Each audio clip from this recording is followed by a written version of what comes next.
Hello, my name is Shareif Aboelaze. In Dr. Ibrahim's EECS 3215 course, we learned all about embedded systems, how to design them, and why we build them.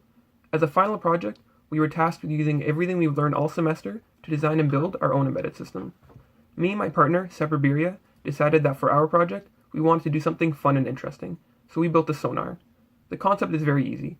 It's an ultrasonic sensor that pans left and right, determining how far all the obstacles in its way are, and then outputs that information to a computer, where it's then processed and displayed. For the implementation of this project, we decided to use an Arduino Uno for this implementation as it's very cheap and easy to implement. It uses an ATmega 328 processor designed by Atmel, which has 20 digital pins, 6 of which can be used for PWM output, as well as 6 analog input-output pins.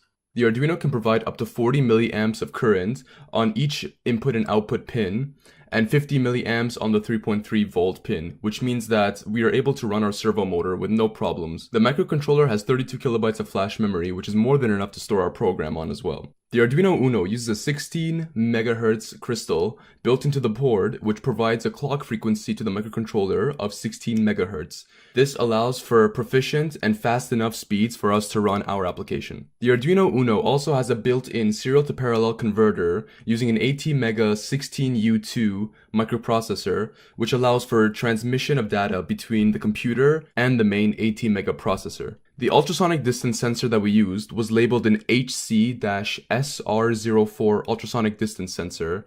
This sensor is designed by Micropic, and the circuit has a 4 MHz crystal, which will generate a 4 MHz sound signal that will be projected out of the sender's speaker.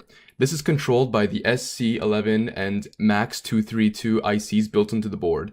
The receiving speaker configurations are set up with a 10K resistor, along with a 10 nanofarad capacitor and another 47 kilo ohm resistor in the schematic you see above, to create an RC circuit that has a high-pass filter with a cutoff frequency of about 4 MHz, the same frequency that is being sent off by the transmitting speaker.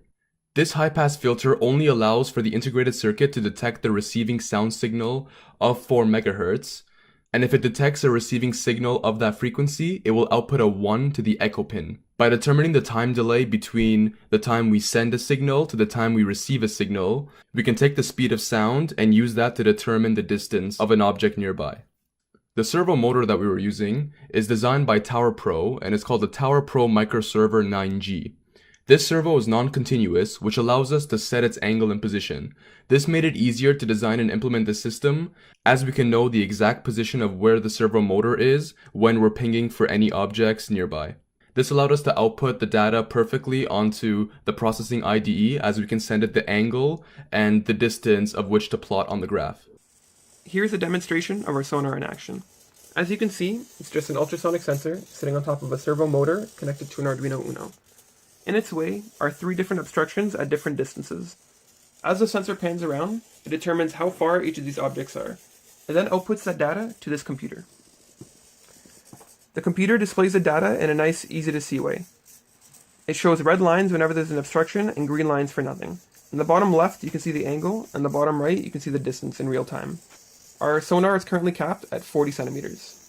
Originally, we wanted to implement an infrared sensor as well into our system, so that way the sonar sensor can detect if the object nearby was a human object or whether it was an inanimate object.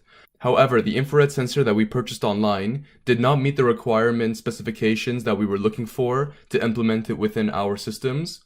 So because of limited time and budget restrictions, we were forced to scrap the idea of implementing an infrared sensor.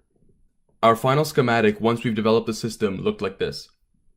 If we were to improve this implementation a little bit more, we would actually use infrared distance sensors as opposed to ultrasonic sound distance sensors.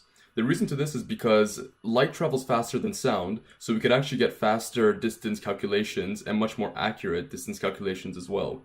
Instead of having the infrared distance sensors mounted on top of a servo, we would have them set up in an array to ping distances at all angles concurrently and simultaneously, so that way we could always map out the distance of everything nearby at all angles simultaneously.